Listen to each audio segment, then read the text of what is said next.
ஒரு 6 வருஷத்துக்கு முன்னாடி நான் சந்தித்த ஒரு கல்வியாளர். அந்த கல்வியாளர் சாதாரணமானவர் இல்லை. கலெக்டர், பல காலேஜெல்லாம் உட்காந்து கூடி பேசி சில முடிவுகள் எடுக்கக்கூடிய கல்வியாளர். அவர் ஏதோ ஒரு வேலையாக மதுரைக்கு வந்திருக்காரு, அழகர்கோயிலுக்கு வந்திருக்காரு. அவர் இங்கேருந்து ஆட்டோவில் போயிருந்திருக்காரு. நான் வந்து அழகர்கோயில் ரோட்டில் கணபதி நகரில் ஏறியிருக்கேன்.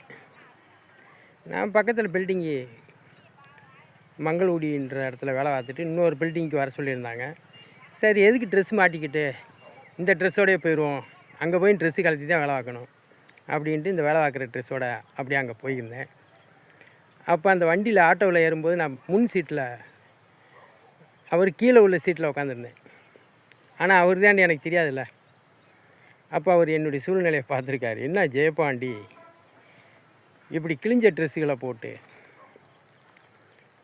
இப்படி கெட்ட பேத்துக்கிட்டு இருக்காரு அப்படின்ட்டு என்னை பேசாமலும் மனசுக்குள்ளே நினச்சிக்கிட்டு எனக்கு ஒரு கடிதம் எழுதி என் நண்பர் மூலமாக கொடுத்து விட்ருக்காரு. ஜெயபாண்டி, ஏன் உன் லைஃப்பை வந்து இப்படியெல்லாம் கெடுத்துக்கிற? நீ எப்படியே இருக்க வேண்டிய ஆள் தானே? ஏன் கல்வியாளர்கள் பேச்செல்லாம் கேட்க மாட்டுற? உன்னை அன்றைக்கி என்ன சொல்கிறோம்? ஒரு ஹோட்டலில் ஒரு ஹோட்டலில் சமையல்காரர் அந்த அடுப்படியோடு இருப்பார்.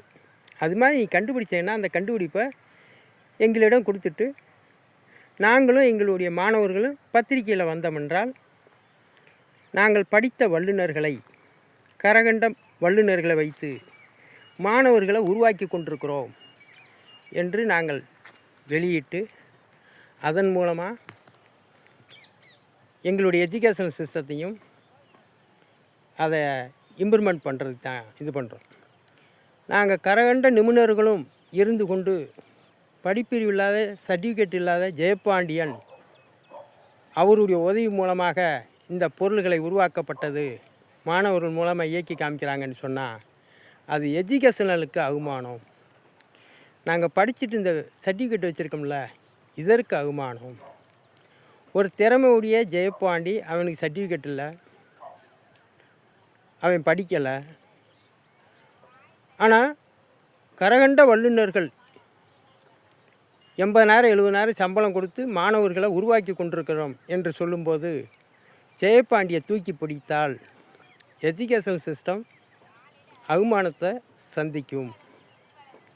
எஜுகேஷன் சிஸ்டம் பின்னடைவு ஆகும்.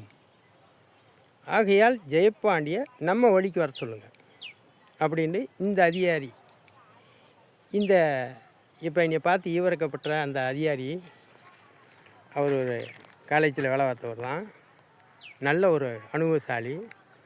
அவர் மூலமாக என்கிட்ட சொன்னாங்க. அவர் தான் அந்த மாதிரிலாம் பேசணும், உன்னை ஒரு நல்ல நிலைமைக்கு கொண்டு போகலாம்னு பார்க்குறாங்க. இனிமேல் எது ஒன்று மாணவர்களுக்காக உருவாக்கினாலும்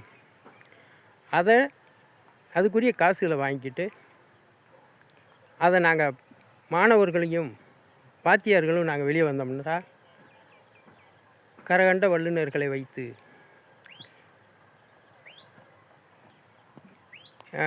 பாடத்திட்டத்தில் வைத்து இந்த மாணவர்களை உருவாக்கி கொண்டிருக்கிறோம் என்று சொன்னால் அதுக்கு மதிப்பு மரியாதை எல்லாமே இருக்குது.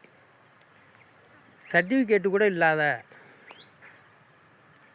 படிப்பறிவு இல்லாத ஜெயபாண்டி சயின்டிஸ்ட்டு உருவாக்கிய கண்டுபிடிப்பு மூலமாக ஒரு பத்திரிக்கையில் மாணவர்களும் அந்த ஸ்கூலோ இல்லை காலேஜோ வெளியே வரும்போது எஜுகேஷன் சிஸ்டம் அவமானமாக சந்திக்க வேண்டியிருக்கும்.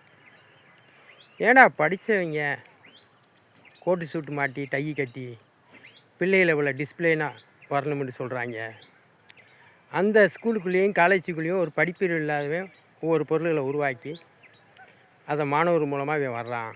அப்படின்னும்போது படித்த எங்கள் மாதிரி 70,000 80,000 நாங்கள் சம்பளம் வாங்கி கொண்டு இருக்கிறோம். எங்களுக்கும் அவமானம். உண்மையை சொல்கிறேன் ஜெயபாண்டி, இந்த சார் சொன்னார், உங்ககிட்ட உள்ள எங்களுக்கு அந்த திறமை இல்லை. ஆனால் நாங்கள் சம்பளம் வாங்குகிறோம். ஆனால் நீ அத்தைக்குழி மாதிரி அந்தந்த கண்டுபிடிப்புக்கு ஒரு தொகையை வாங்கிட்டு இந்த பாட்டு எழுதி கொடுப்பாங்க இல்லையா, அது மாதிரி நீ இந்த மாணவர்களோடு வரக்கூடாது. பாட்டு எழுதுகிறவராரும் பாட்டு எழுதக்கூடியவரங்க திரையில் வர்றாங்க. ஆனால் நான் அதுக்குள்ளேயே வரக்கூடாதுன்னும் போது தான் எனக்கு அதுக்குள்ளே முரண்பாடு ஏற்பட்டது. அப்போ அரசு பள்ளி தனியார் பள்ளிக்கும் செய்கிறேன். இல்லை அரசு பள்ளிக்கெல்லாம் செய்யக்கூடாது, தனியார் பள்ளிக்கு மட்டும்தான் செய்யணும். அரசு பள்ளியில் இல்லாததெல்லாம் தனியார் பள்ளியில் இருக்குண்டு இந்த மாணவர்கள்லாம் இங்கே படிக்க வரணும். சார் நீங்கள் அரசு பள்ளியில் படித்தா தானே முன்னுரிமை கொடுக்குறீங்க, அதெல்லாம் சொல்லுவோம். அதெல்லாம் எதுவும் செய்ய மாட்டோம்.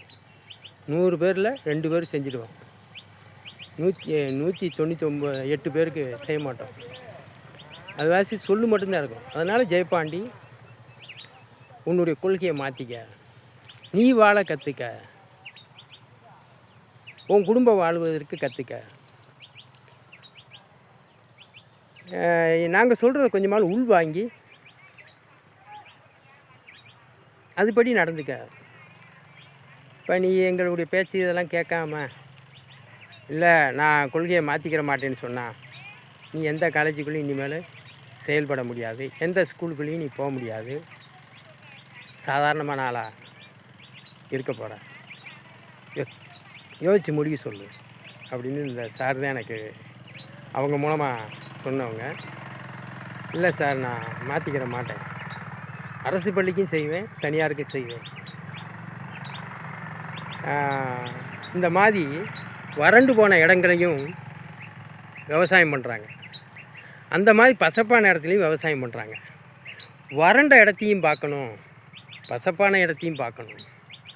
நான் இல்லாதவன், என்னைய மாதிரி இல்லாதவங்க, கொத்தனார், தெருவில் இட்லி கடை வச்சுருக்கிறவங்க, அன்றாடு பாலை கறந்து விற்கக்கூடியவங்க, அன்றாடு விவசாயி, அன்றாடு உழைப்பாளி தான் இந்த நாட்டில் உள்ள அனைவருக்கும் வரி பணத்து மூலமாக சம்பளம் கொடுக்குறாங்க. அவங்க பிள்ளைய தானே அரசு பள்ளியில் படிக்குது. அப்போ அந்த பள்ளிக்கூடத்துக்கு எதுவுமே செய்யக்கூடாது, அந்த பள்ளிக்கூடத்தில் இருக்கிறவன் இருக்கப்பட்ட எஜுகேஷன் தனியாருக்கு தான் வரணும் அப்படின்னு சொல்கிறீங்க. அதில் எத்தனையோ திறமையான ஒரு காணாமல் போயிடறாங்கள்ல. இப்போ இன்னி நீங்கள் சொல்கிறீங்க நான் பணத்துக்கு ஆசைப்பட்டு நான் வருவேன்னு பார்க்குறீங்க. நான் வரமாட்டேன். இன்றைக்கி ஜெயப்பாண்டி சயின்டிஸ்ட்டு மதுரை மாவட்டம் முழுவதும் படிப்புக்கு சம்பளம் கொடுக்க இருக்கிறேன். NSM சாகுல் கமிதி சார்சாவிலேருந்து எனக்கு 2000 உதவி பண்ணாங்க, அவர் ஞாபகார்த்தமாக. படிப்புக்கு எவனும் சம்பளம் கொடுக்க மாட்டான், நான் தான் முதல் கொடுக்குறேன். எந்த ஒரு வல்லரசு நாட்டிலையும் கிடையாது. 10, 11, 12 படித்த பிள்ளைகளுக்கு வேலை வாய்ப்பு கொடுக்குறேன்.